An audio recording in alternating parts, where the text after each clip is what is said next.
বলাগড়।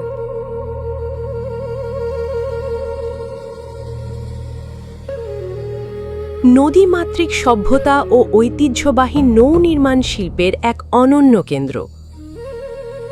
প্রায় ২০০ বছরের প্রাচীন এই নৌশিল্প। নমস্কার। জেলা হুগলি, থানা বলাগড়, শ্রীপুর বাজার নৌশিল্প সমিতির কারখানা। দেখুন, আজ বাঙালির ক্যামেরায় আমরা দেখাবো এক বাংলার ভাসমান ইতিহাস।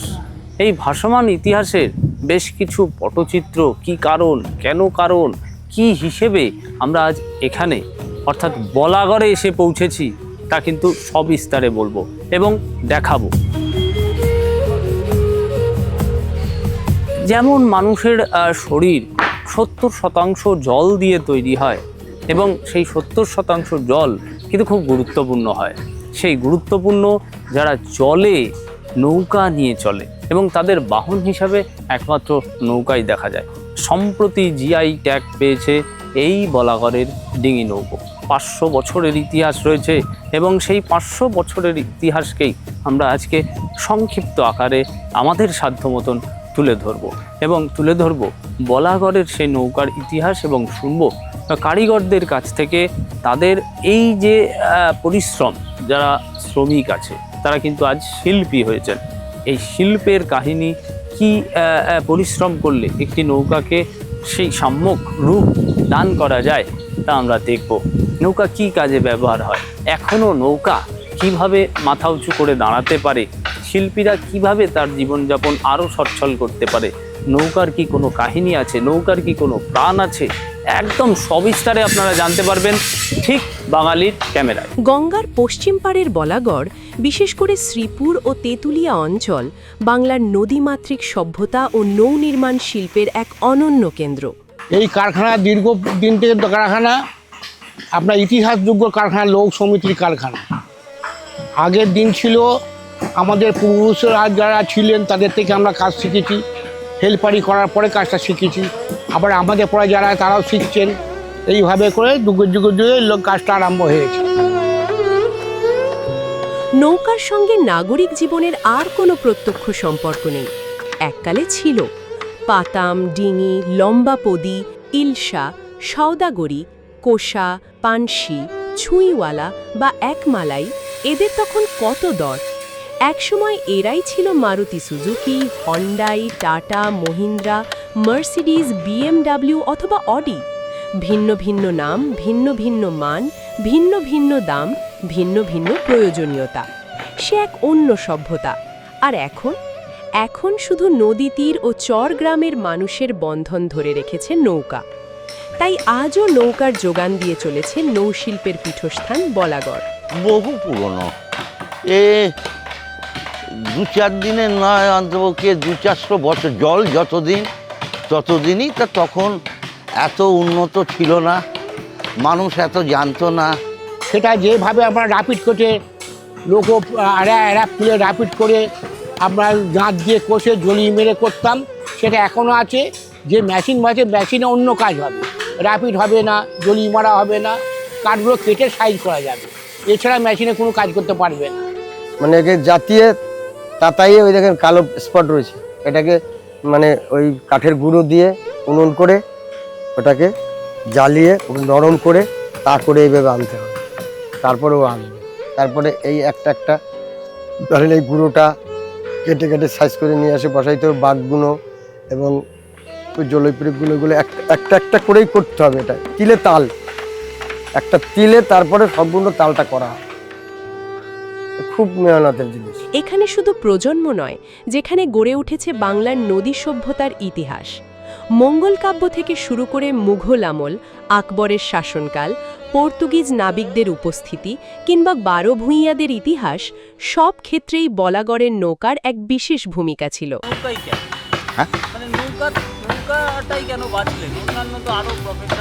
না, আরও অনেক রকম ব্যবসাটা ছিল, কিন্তু এই ব্যবসাটা আমার তো বাবারা করে গেছে, ঠাকুরদাদারা করে গেছে। এটা একটা বংশ পরপর মানে ইতিহাসটা চলে আসছে। কেন বাবা দেখছে কী কাজ শেখাবো খোকাকে, লেখাপড়া ভালো শিখিনি। বাবা বললে হাতের কাজ কোনোদিন মার যায় না, তো হাতের কাজে বিকল্প নেই, এটা শিখলে আমি একা হলেও টুকটুক হলেও 10 দিন করতে পারবো। না, নৌকোটায় একটা অনেক কিছু পাওয়া যায়। এই যে ধরুন কাঠ কাটছে, তার জ্বালানিটা কিনতে হয় না, ঠিক আছে। তারপর সময় আছে এখানেতে করলাম, একটু বিদেশ চলে গেলাম, সেখানে তো অনেক মজুরি বেশি পেয়ে যায়, কিছুটা লাঘব হয়ে যায় সংসারের। আর দেশে করলে কি হয়, কোনো রকমের সংসারটা চলে যায়, এর বেশি কিছু হয় না। এটা যদি না খেয়েও থেকে একবেলা তাও করতে হবে বাবা, আর যদি দুবেলা খেতে পাই তাও করতে হবে।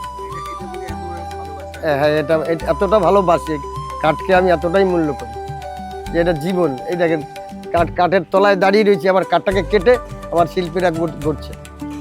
তাহলে এই কাঠ সম্বন্ধে মানে আমি অতটা বিজ্ঞাপন করে বলতে পারবো না, কিন্তু আমি কাঠকে খুব ভালো।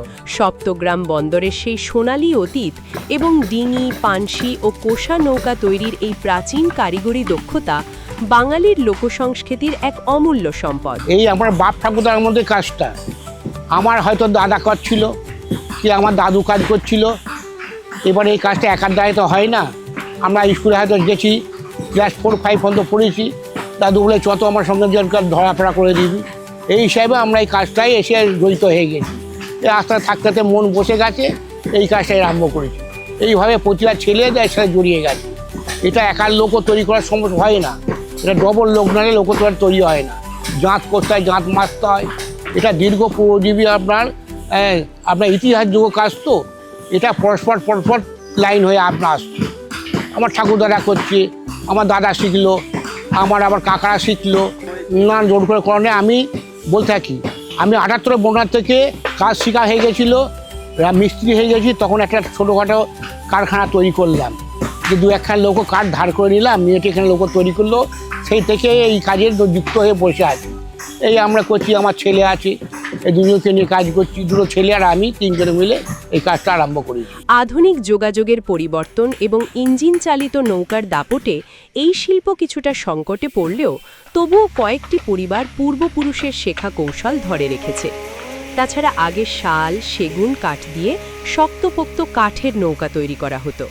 এখন এই সব কাঠের আকাশ ছোঁয়া দাম হয়ে যাওয়ায় খরচও পোষাতে পারছেন না নৌশিল্পীরা। তাই তারা নৌকা তৈরিতে ব্যবহার করছেন বাবলা, শিরিষ এবং হার্ডউড কাঠ। কিন্তু এই কাঠগুলিও যথাযথ না পাওয়া যাওয়ায় এদিকেও তারা সমস্যার মুখোমুখি হচ্ছেন। ওই একই আমরা মাছ ধরা ছাড়া কি বিক্রি হবে? যে বড়গুলো আছে আপনার ফেরিঘাট, ফেরিঘাটে অর্ধেক ফেরিঘাট তো ব্রিজ করে দিয়েছেন সরকারের সুবিধার জন্য ব্রিজ করে দিয়েছেন। নৌশিল্প চলবে কি করে? একটা ব্রিজ করলে 10-20 মাইল দূর থেকে লোক চলাফেরা করে, তা নৌকা কোথায় চালানো যাবে? আর ফেরিঘাট চলছে না, আমাদের জন্য আরও তো ক্ষতি হয়ে গেছে।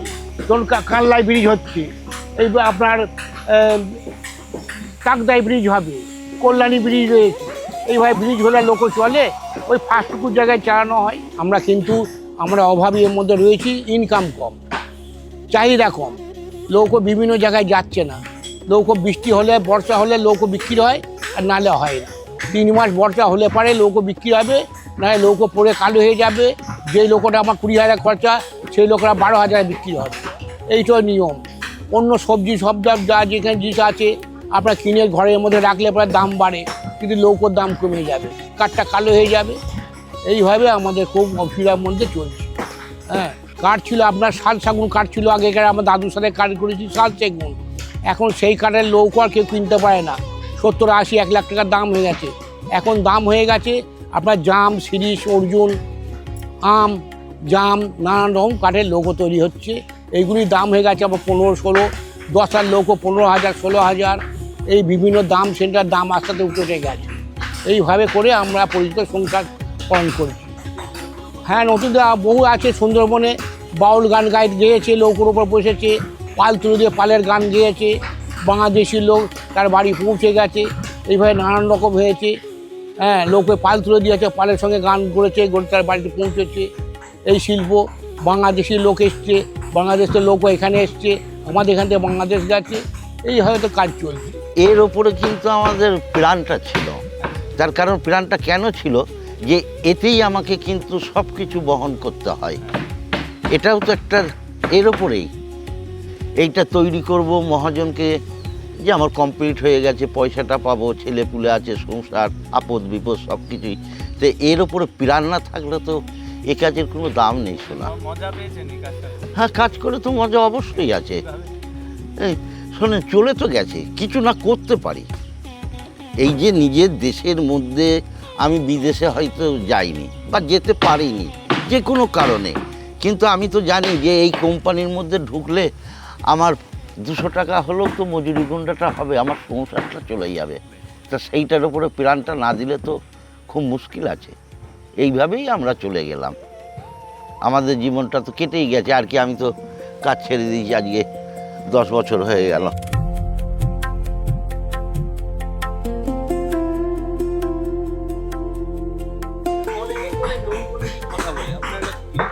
কথা বলে সুন্দরবন লোক, আপনার লোকও কিনে যেত, ঘাটে বাঁধতো, তারা পুজো আশ্রা করে যত্ন আদর করতো। তাদের জন্য মা লক্ষ্মী তার সাথে কথা বলতো যে অমুক দিন চলো ওই জায়গায় মাছ হবে। সেইভাবে আমরা শুনেছি গল্পটা। আমি গল্পটা শুনিয়ে আপনাদের এখন গল্পটা ফোকাস করে আপনাদের বলছি।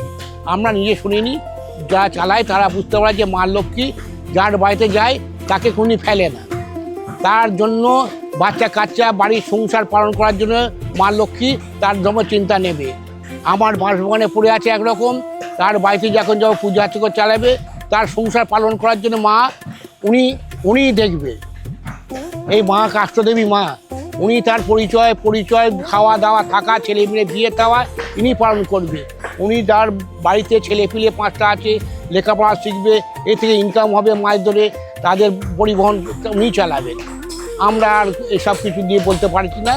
এই বাড়িতে যাচ্ছে, মা লক্ষ্মী গেলে তাদের ব্যবহার করবে, নিয়ে গিয়ে পূজা আর্চা করবে, এই মা তাই তাদের পালন করবে। এটা হচ্ছে চণ্ডী। চণ্ডী প্রথমে ফেলা হলো, পতন দিয়ে চলে যাওয়া হলো, চণ্ডী কভার হলো। হওয়ার পরে পাটা জয়েন করছি, পাটা জয়েন হয়ে গেল। তারপরে ভেতরে বাঘ গোছা দেওয়া হলো, গোছা হাড় যাতে টাইট হয়, এইগুলো দেওয়া হলো। এটা দরগা, এটা বারবিট, এটা ডালি, এটা গোড়া। এই 4-3-4-2 সাইজে গোড়া দিয়ে ওটা হাতটা সাজিয়ে কমপ্লিট করা হলো। দিয়ে ড্রিল দিয়ে বিট করে টোয়া থেকে আপনার ড্রিল চালিয়ে পেরেক মেরে দেওয়া হলো। এই হচ্ছে বিবরণ। এইটা ডালি, লাস্ট ফিনিশিং টাইটা দিয়ে কমপ্লিট করতে হয়। এই লোকর বিবরণ এইগুলো থাকলে, এগুলো হাড়, এগুলো বাঘ গোছা, এগুলো টাইট রাখবেন, বডি রাখার জন্য। শতাব্দীর পর শতাব্দী বয়ে চলা এই শিল্প আজ পেল তার প্রাপ্য ভৌগোলিক স্বীকৃতি। বলাগড়ের এই ঐতিহাসিক শিল্পকে এক নতুন জীবন ও পরিচয় দিয়েছে। এটি শুধু স্বীকৃতি নয়, এটা হচ্ছে বলাগড়ের ভাসমান শিল্পের ইতিহাস। আপনারাও জানান আপনাদের জেলায়, রাজ্যে কোন কোন ঐতিহাসিক শিল্পকলা লুকিয়ে আছে। আমরাও শুনব এবং সবার সামনে সেই সব শিল্পকর্ম তুলে ধরব।